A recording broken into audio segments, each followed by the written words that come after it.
মানুষকে আহ্বান করে বলছেন, ইয়া আইয়ুহাল ইনসানু মা গাররাকা বিরাব্বিকাল কারীম। ও মানুষ, তুমি কেমন করে তুমি তোমার মহান মাবুদকে ভুলে গেলে। আল্লাযী খালাকাকা ফাসাওয়াকা ফাআদালাক, যিনি তোমাকে সৃষ্টি করেছেন, সুবিন্যস্ত করেছেন, তাকদীর নির্ধারণ করেছেন, চলার পথ বাতলিয়ে দিয়েছেন। এত চমৎকার করে সৃষ্টি করার পরে মানুষ, তুমি কেমনে তোমার আল্লাহকে ভুলে গেলেন।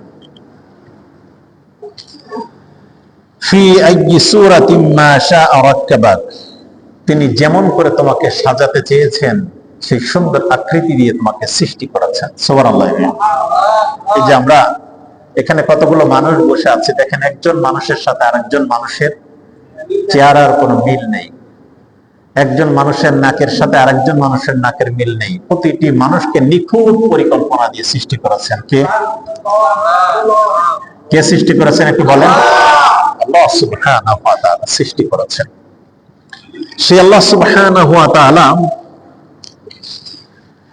এবার আমাদের ব্যাপারে কিছু সতর্কবাণী দিচ্ছেন। কাল্লা বাল তুকাযযিবুনা বিদ্দীন, কখনোই নয়, বরং তোমরা এই জীবনের পরে যে একটা দিন আসবে, ইয়াউমুল আখিরা, আদালতে আখিরাতে যে তোমার আরেকটি সময় ফেস করার মতো একটা টাইম আসবে,